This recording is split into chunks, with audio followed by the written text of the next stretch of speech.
Hey guys, how's everybody doing? Fast X is just around the corner, so here are my thoughts on Furious 7. Now with my positives on Furious 7 is the revenge plot. Now, I am an absolute whore when it comes to revenge plots and just like revenge type movies. That's why Kill Bill is my favorite movie of all time because I am a sucker for those type movies where it's a revenge plot type thing. And I might review Kill Bill and get more in depth into that. But when you tell me that a movie's about kind of like a revenge plot, even like the movie Revenge that came out a few years ago, that horror movie. I really enjoyed that. And a lot of people didn't seem to like it, but I liked it because, like I said, I'm a horror for revenge stories where you get this guy named Shaw. I'll talk about him later. And apparently, in one of the other Fast and Furious movies, I don't know what they really say. He's like because he killed someone that he loved, like his family member in a way. Moving on. And he wants to kill basically anyone who was involved with it. That's basically this entire movie. And I can't help but like that. For someone who loves revenge stories and who's always been a sucker for those, I really like seeing it. And I don't know why, but it just kind of fits this type of franchise and this tone that they're going for. Maybe because it is in fact directed by James Wan and he has directed a revenge film before this. It has Kevin Bacon in it. If you know what I'm talking about, you know what I'm talking about. Maybe that's why it works so much because James Wan is also a sucker for revenge stories, and the fact that he brings it into the Fast and Furious franchise, it just works. I don't know why, but like I said, I'm a horror for that, and I just like seeing it. Shaw, I really think he's a great villain. So far, out of all the villains that we've had in this franchise so far, he is by far the best so far. He is awesome. From the opening the scene of this movie, we see that he is in a hospital and he is visiting someone and he looks like he's dying, but I don't know if he really is. They don't really say. And maybe that's the guy he's getting revenge for. I don't know. And then you see like these two people just in the corner of this hospital, just kind of crying and just scared. I was like, the hell's going on? If you watch the movie Hobbs and Shaw, I would figure that Shaw would have been a good guy because he's a good guy in that movie. Nope. It zooms out. There's a bunch of dead people. Like every officer or security guard that was like in that hospital was dead. You know, this is the thing that's wrong about hospitals and movies. The police officers and security guards in there are absolute shit. They do not do their job like at all. They get killed like easily. Like the Scream series, like pretty much every time there's a hospital, there's like no officers. But in this franchise, the officers just fucking suck in the fucking hospital. People need to get trained more. This is why people die in hospitals. I'm only joking. But yeah, Shaw, like you just see, there's like this one shot thing where he's just going through the entire hospital, just about to exit, and you just see piles and piles of dead bodies, and he doesn't have one scratch on him. And then he just takes like a grenade, gives it to the SWAT guy. He's like, "Here, hold on to this for me." He goes down, grenade, and just a big ass explosion behind him. And then, like, the entire time he's on screen, he's also just super smart. Like, there's a point where a bunch of, like, FBI agents, people come in, and Dominic and Brian come in, and he's just casually eating. He's like, "You enjoying your last meal?" And he's like, "You know how they say friends are your foe?" And he's like, "I ain't got friends, I got family." He's like, "Well, I got a lot of friends." And a bunch of people that work for him just come in and just shoot up the place. Every single scene this guy is on, my eyes are glued to the screen. Every time he's on screen, I want more of him. I'm glad he's in the rest of the series because he was awesome in this. So damn excited to see how he does in the rest of the series. Hell, he even kills Han at one point. They say he's dead, but he's not. He's not dead. And where he just kind of messes him up, like he's in a car crash, like Han is just hanging there, kind of just dangling, kind of dying. And, yeah, again, he doesn't have one scratch on him. Shaw does not have one single scratch on him. Like I've said, every action scene he's in, he doesn't seem to get injured or hurt. He's like a martial arts like he's like he feels it feels like he's been like in kind of like Academy Awards. It feels like he's been in wars before. Like he's been trained like a lot by the military. That's kind of what I got from him. But maybe I'll find out when I watch Hobbs and Shaw because I really don't know. Positive is I already talked about James Wan. I love the direction that he takes this movie. Like I said, love the revenge plot, and I love where James Wan takes this. You can kind of tell that this was kind of a passion project because I'll talk about this later. James Wan does a great job with this series. This is where people call him the. This is where people say that this was his Hollywood phase, where he's a big horror movie director. He's directed films such as The Conjuring, Shaw, Saw, Insidious, the Malignant movie that came out almost 2 years ago. He has always been as this guy who's directed or helped produce horror movies. Hell, his company even helped produce Megan that came out this year, which I was a bit surprised by. But I love where James Wan takes this. It's for someone who adores James Wan and loves the movies that he's made. It's good to see that he's kind of made himself one of those bigger directors now, which I kind of wish he would go back to the phase where he's kind of like a not really well known director and just only directed horror movies. I really hope he comes back to direct another Saw movie because it's missing him. I already kind of said this about The Rock, but I like seeing the small appearance Ronda Rousey had. Like I said for The Rock, for someone who's a big, not a big, well, is a fan of WWE and wrestling. Hell, I'm even a fan of UFC because I like people getting the shit kicked out of each other. Awesome. Ronda Rousey has both been in UFC and WWE, and she has been referred as the baddest girl alive. Yeah, it's true. If you watch her in UFC, she kicked the shit out of people. Hell, she kicked the shit out of people in WWE too, so what am I saying? She has a small appearance in this, and I feel it's kind of funny that she was in this movie because Dwayne Johnson and her, they were at WrestleMania a few years ago before this movie came out, and was it after? I might have to look that up.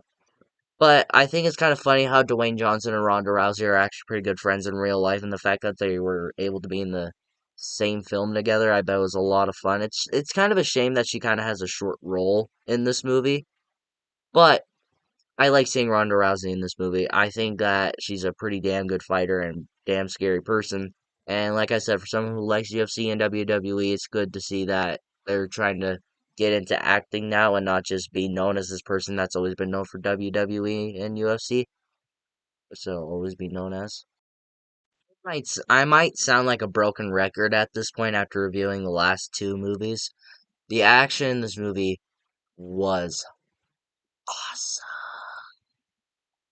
It was great. I thought that the action that they took basically the best action scenes from 5 and 6 and they put them together and try to make them their own thing, and this is what you get.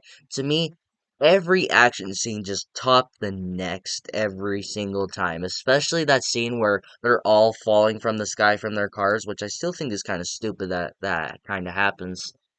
But after that, where they're taking out Shaw's men and all that, then Shaw shows up. It like after they fall, it just goes step by step just to make it bigger and better, more explosions. Kind of feels like a Michael Bay movie. Transformers, excuse me. Just, I also think the final act of this movie is great with the action. I'm not gonna spoil much. I'm trying my best here. I think that just every single action scene was just better and better and better and better just every single time. When there was an action scene going on, it just topped the next, man. It was great. It was great, man. Well, what else do you want to know? If you want to watch a great Fast and Furious movie with great action, I recommend Fast 5 and this one. Because if you just want to watch a Fast and Furious movie that's just action, this movie's for you. The final positive, and this is kind of a pretty emotional thing, that this was a great dedication to Paul Walker. If you guys do not know, which I've said throughout the series of me reviewing them, is that Paul Walker unfortunately passed away in 2013, just a few months after Fast and Furious 6 came out. Now, they had begun filming Fast and Furious 7 in September of 2013, is what I was told. But then on November 30th of 2013, Paul Walker sadly got into a car crash and died. Now, people say it's a bit ironic that he died the way that made him famous was because of racing. Now, that's not really the case. It was just a bad car crash. I won't get into full deep into here. If you want to learn more about it, it's up on the internet. Go look for it. And after Paul Walker's death, the entire cast and the entire production company of Fast and Furious 7 was devastated. They were all sad. They could not believe that one of their best friends had just died. They were just all sad, and they even considered just shutting down production. Almost everyone thought that it would just be wrong just to continue this movie without Paul Walker's involvement. They did not want to do that to him. They felt that it would have been just emotional, but they ended up finishing the movie. They took their time, which I'm glad. They took their time taking a break, and then they went right back to production because they all said that we got to do this for Paul, basically. They said that this is going to be they originally thought that this was going to be the ending to the Fast and Furious franchise. There's like there's no more Paul. We can't do this without Paul anymore. He's gone, so we got to go. And the way this movie ends is where Vin Diesel leaves. He does the thing where everyone's like, "So aren't you gonna say goodbye to Brian?" He's like, "I don't need to say goodbye. He's got his family now." He drives away. He's about to head to wherever he's gonna go. But then Brian shows up. He's like, "You think you can just leave without saying goodbye to me?" And then they're both like just revving their engines, looking like they're gonna race, but they just go on a sweet car ride with each other. And if it could not get emotional enough, they play basically all the iconic scenes from the entire Fast and Furious franchise with Paul Walker and Vin Diesel together. And it was just very sweet. Hell, Vin Diesel also said a speech that he wrote himself that was just like I always said that we're gonna go a quarter mile. I've always said I live my life a quarter mile at a time. He lived his life a quarter mile at a time, and and you may not be gone, and you may be gone, but you will always be my brother. Vin Diesel said that he actually wrote that, and he said that it was more personal because Paul Walker and him, like Vin Diesel's best friend, was Paul Walker, and it was very sweet. This was a great dedication to Paul Walker, and I feel that if Paul Walker got to see the product of this movie, I feel that he would have been happy. And apparently for Fast 10, that it was Paul Walker's dream come true. Now I basically went through a bunch of story on this movie, but I felt it was worth mentioning for a great dedication for Paul. And I am glad that they continue making this movie because it was a great final product, and I was glad to see that they continued it. But that is my final positive. That it was a great dedication to Paul Walker. It may be a great dedication to Paul Walker. I do have something in my mixed aspects. Is that I could tell that some of the scenes did not actually have Paul Walker and they used CGI or his twin brother. Like I said, after Paul Walker's death, they almost shut down production because they felt that it would have been wrong. So what they did, they tried to shorten like some of his scenes, like they try to cut some of his scenes and also try to keep continuity so he would have enough scenes. They filmed a lot of scenes with Paul Walker before he died, but to complete the rest of them that they felt that they needed to have, they used Paul Walker's twin brother, which I thought was pretty cool. But on the other hand, I could tell that's not actually Paul Walker, and I could tell that there were certain CGI shots, especially that scene, like I said, where he comes up to Dominic as he's leaves, like, "You think you can leave without saying goodbye?" I could tell that that was a bit CGI, and his twin brother. You could actually tell, but at the same time, it doesn't bother me too much because of Paul Walker's passing, which I think was kind of, if anything, like I did say that it was kind of glad to see that they continued. But if Paul Walker's dead, you really can't continue this movie or this franchise. I would say just shut down production. But you didn't end up with a good movie. but it was just hard to tell. It was just hard to not notice that that wasn't Paul Walker. But again, I understand that because of Paul Walker's death. All in all, guys, this is a great Fast and Furious movie. This is just a great movie in general, not just because it's a great dedication to Paul Walker, it's also just a great action movie. It has a great villain, and it has a great story. I thought this movie was pretty damn good, and James Wan did a damn good job, man. I hope that he returns one day. So this is a movie where I think you should go out and buy it. You guys think of Furious 7? Do you enjoy this movie? Do you not like this movie? Do you not like this movie because it's a but you think it's a great dedication to Paul? Or do you love this movie and you think it's not great and you only think it's just a good movie and you kind of exclude the dedication to Paul? Let me know in the comments below and we will talk about it. If you like this video, like it. And if you love to subscribe and hit the bell notification so you will get notified for my latest videos. But until my next video, take care.